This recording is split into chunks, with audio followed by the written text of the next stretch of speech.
Hey guys, it's Lauren from It's the Kellys, and today I'm going to do a comparison video that you guys have been quite literally begging me for. I do really appreciate the fact that you really want to compare and figure out exactly what is best for you before going ahead with a little bit of a larger purchase, and of course wanting my point of view on it as well.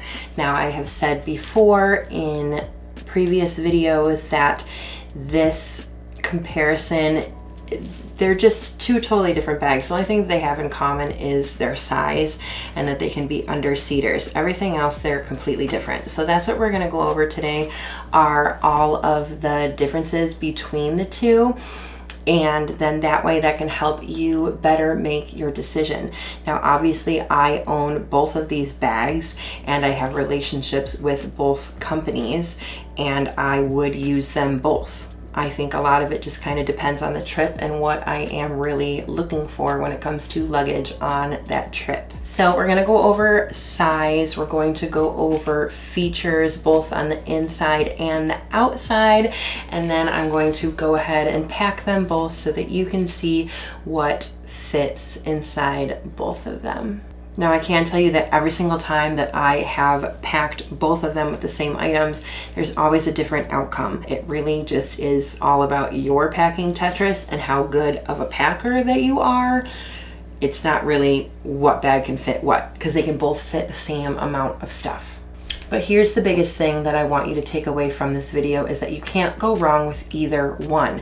They are two totally different bags with two totally different sets of features.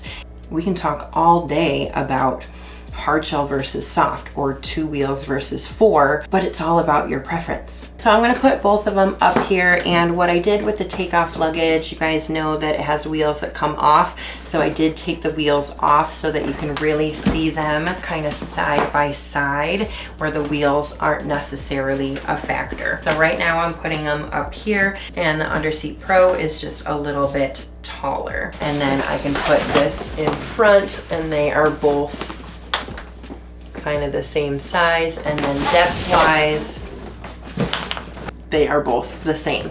All right, so that is that sizing wise. All right, so we're definitely going to talk about all of the features today of both. Now, if you haven't seen the review of this or the review of this, please go ahead and watch it, because I'm not going to do a mini review of this and a mini review of this. What I'm going to do is say a feature and then tell you if it has it and if it doesn't. If you want more in-depth reviews, I've linked them below. I've linked all of the videos below that I've done featuring these bags, and please check those out and then come back to this if you're trying to make a decision. Now, first I want to talk about the brands. So Takeoff Luggage is made by a guy that actually lives pretty close to me in the Detroit area. And not only does he have this model, which is the non-expandable, but then he has an expandable version as well.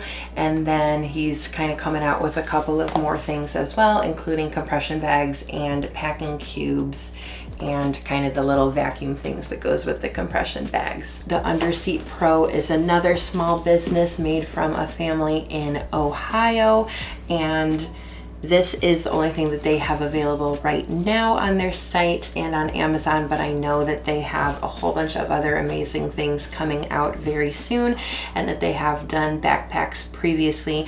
So definitely stay tuned for the future of this company as well as Takeoff Luggage. I talk to both of these guys very often. They are both so passionate about their business and so passionate about the products that they have made. And I really love that if you buy either of these bags, you're going to support a small business. All right, so now's the time that I'm just going to start throwing a bunch of facts at you, and you can go ahead and make your own little pro-con list, because I'm not making the decision for you.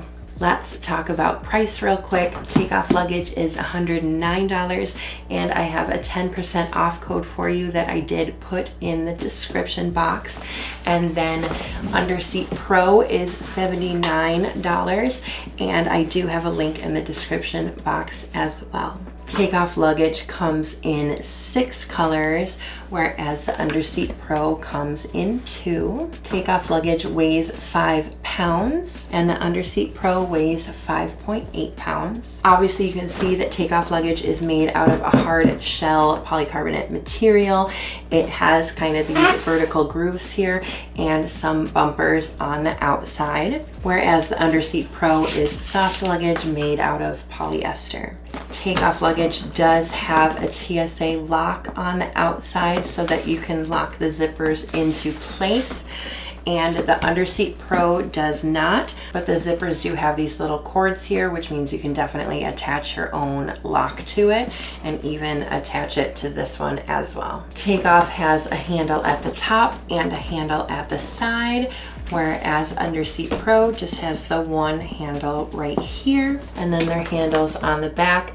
This one has a button on top and goes all the way up and is pretty sturdy. This one has a button on the top as well, goes all the way up and is also very sturdy. Takeoff has 4 spinner wheels that are normally on here that are removable, like I said, so that it can go ahead and spin all the ways and go back and forth and side to side and spin, whereas Underseat Pro has 2 wheels and these little stands right here, so it can really only go back and forth. It can't go side to side or spin. Do with that information as you will. Some people prefer spinners, some people prefer 2 wheels. Like I said, personal preference for every single fact I'm throwing at you right now. Takeoff luggage doesn't have any outer pockets whatsoever, whereas the Underseat Pro has this really big pocket on the outside, as well as this pocket on the outside, spot for 2 pens and a spot for a water bottle. Underseat Pro has this trolley sleeve right here, so you can actually attach it to your favorite luggage if you want to use this with a carry-on or a checked bag. And Takeoff luggage does not have any type of trolley or attachment, so you might have to use some sort of travel belt, like the Cincha travel belt. All right, so let's go ahead and open them both up. We're gonna start with Takeoff because it's a hard shelled luggage. It does open up evenly on both sides. You can see that it has a compression X strap here. It has this mesh sleeve, and then you can open it up to put your stuff, and this is the little bag that has all of the wheels. I'm gonna measure the depth of each side real quick. One side is 4 inches deep and one side is just under 4 inches deep. Now let's open up the Underseat Pro. Because it is soft shelled, it does open like this. Now you are going to have a pocket here, a large pocket here, and then it has 4 mesh pockets here, and then you do have compression that goes across the top. The depth here is just over 7 inches. And then real quick, I showed you guys the features of the Takeoff luggage, but the feature of this that is unique is that this is actually foldable luggage to make it easier for storage. So what you do is you take this down, unzip the back, put all of this down, and it folds up this small. All right, so now that I showed you the in and out literally of both and kind of gave you the whole list, and you're starting to make your pro and con list and starting to make decisions, let's go ahead and pack them. And I know I can fit the equal amount of stuff in both bags, but I'm going to show you so that you can actually have the visual. All right guys, so what I did is went ahead and packed the Underseat Pro with as much stuff as I could, and I did not utilize the outer pockets at all because Takeoff doesn't have any outer pockets. So I'm going to show you everything that I packed in here, and while I show it to you, I'm going to put it into here. Now, like we know from seeing the inside, we know that in here everything is just kind of packed on top of each other, versus in this bag they're going to be separated by side. I have an electronics bag that I always pack with, and this might take a little bit of adjusting. A little crossbody bag, because you guys know if you travel personal item only, you have to pack your purse. You can't have your purse and this. Good toiletries bag, a little small packing cube, a medium-sized packing cube with 2 weeks worth of clothes, and I have Brian's big honkin' shoes. And that's all I have in the bag. I promise you, it's empty. Let's go ahead and put everything in here and see how it fits. Let's start with the shoes because that's kind of the biggest item, if you will. And they do have to go this way. And then let's do this electronics bag and this packing cube. And then we're going to put this in here as well as purse. So I can still put that in there. So that can be compressed and this can be zipped. Definitely fit and zip. And then we can go ahead and close it. And they fit in both. I promise you, I could do this 16 more times and go back and forth.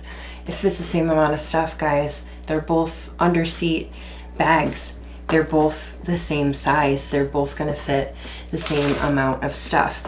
I'm telling you, what it comes down to between these two bags is basically the preference of, do you want a hard shelled bag with 4 spinner wheels, or do you want a soft shell bag with 2 wheels? Everybody has their preference that they like. Do I like that this one has outer pockets and a trolley sleeve, and you know, I wish that this had that? Sure. But do I like hard shell with spinner wheels better? Sure. Now the cool thing is I own both and I will use both, and you can get both and use both as well. Or if you have a preference of one or the other, it's fine, let me know. I am not team takeoff and I am not team Underseat Pro. I am team travel often and pack well. So comment down below and let me know what you guys think. Whichever bag you end up choosing, or if you end up choosing both, I will be very happy with it. And the small business that you will be supporting will be happy as well. So I'm always going to be a fan of these bags and I'm always going to be happy to discuss them, but I've done several videos on this one and several videos on this one, and unless there is another competitor that comes out that seems like it would really be the same caliber or, you know, better than these guys, then I will let you guys know. But I'm not going to get a whole bunch of other Underseaters and compare them to these, okay? So when it comes to Underseat rollers, these are my 2 choices, nothing else. I don't want to review anything else Underseat rollers unless something really blows me away. But thank you guys so much for wanting me to review every single bag in the world. I do appreciate it, and it's great to hear that from you guys. Thanks so much, you guys. The links are in the description box for both, and I'll see you next time. Bye.